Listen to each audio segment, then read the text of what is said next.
Firstly, I'd just like to apologise because my voice is still very hoarse from Somewhere in the City, and I genuinely think it's just for one moment where we were watching Emma Blackery's set, and I don't really watch her anymore, so I didn't know any of her new songs, and then Go the Distance came on, and I was just like shouting it at the top of my voice, and this has been here ever since. So there we go, I've got a hoarse voice, fabulous.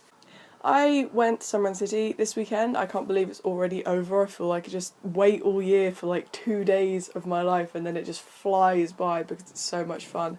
This wasn't the first year. I went last year. I made a little poem about it last year, so you can go and check that out if you haven't seen it. And something that I really love about Summer and City is that after it's over, it always sparks loads of conversation about YouTube and YouTube culture and all of these kind of things that I just find like completely fascinating. So I want to talk a little bit about the whole meeting YouTubers thing, because last year at Somewhere in the City, it was like my goal to meet as many YouTubers as possible, and it wasn't like a Pokemon gotta catch 'em all kind of thing. It was more like I didn't know if that was going to be my only time to go to Summer City. I didn't know if I was going to be able to go this year, so I wanted to make the absolutely most of it and meet all of these people who like inspired me on the daily, you know. So I met over 10 people. I had a meet and greet on like both days. One of them was with Gary C and Pete Bucknell, and if you guys were unaware, that meet and greet went on for like over 3 hours because they like to have like a proper conversation. You get like genuinely get like 5 minutes talking to them, which was great when we were up there, but when we were waiting it was just like we're missing so much. And that was a really big difference that I found this year, was that we had so much time to just do things. We had so many panels we could go to. I think we only went to 2 panels last year, and this year I think we went to 4, maybe 5. But yeah, I only met 2 people this year. I met Savannah Brown because I really wanted to buy her poster, and because it's not on her big cartel anymore, I knew that she only had like limited ones left, so I was so determined to just go and get that poster because I love it so much. And the other person we met was Dean Dobbs, just because me and my friends have just kind of bonded over Jack and Dean and Dean Dobbs quite a lot this past like year, and we really wanted to kind of tell him about that. So that was really nice. But I'm not sure whether the fact that I'm like purposely didn't want to meet these YouTubers was because I've met most of them last year.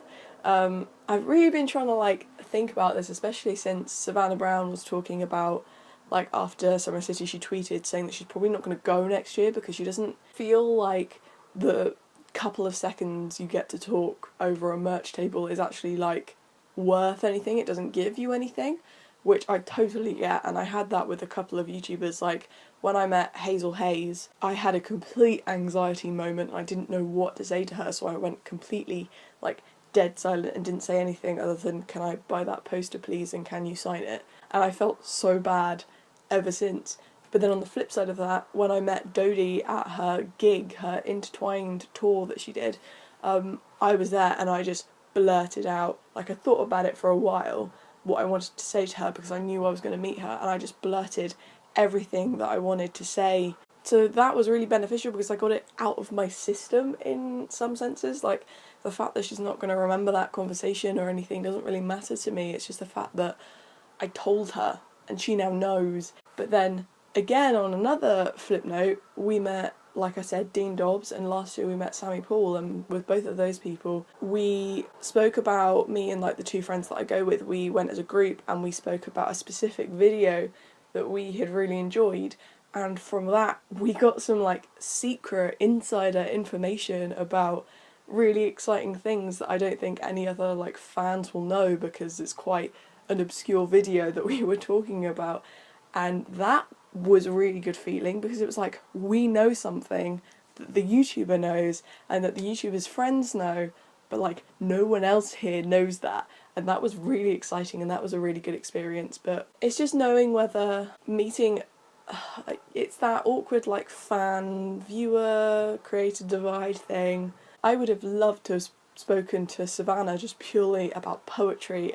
It's such a strange phenomenon. I definitely think they got the balance right with Summer in the City this year in regards to like panels. There was quite a lot of panels where smaller YouTubers were up there and voicing their opinions alongside, you know, the YouTubers who've been on there for years with millions and millions of subscribers, like them being equal on a panel. And I found that really helpful, and a really tiny detail about like how the panels this year, they were sat on sofas and they had just like a handheld microphone rather than being behind a desk with like a microphone holding, like, coming up. That sounds like the tiniest detail in the world, but it breaks down that creator viewer divide thing, and it makes it feel like, okay, you're part of this conversation, especially when it comes to like a Q&A and stuff. One place where I really felt that was Sammy Poole had a screening, and there was like 4 rows maybe of people. It was really small, and it was just Sammy just sat there on stage, and he screened the music video that he did for Tom Rosenthal. Is that his name? I think that's his name. So he screened that on Sunday, and he also screened a really secret kind of half-completed project, which was really exciting.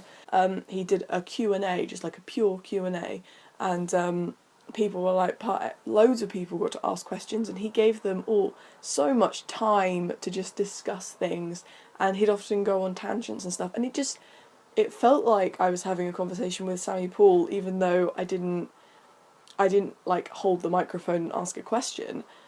Everything that he was saying was like he was talking to a friend, which is real cringe, but I didn't feel that divide because all of the questions were about films and about what he makes and how we should make things, and as like beginners and things. It was so much more about that than it was about like fangirling kind of thing.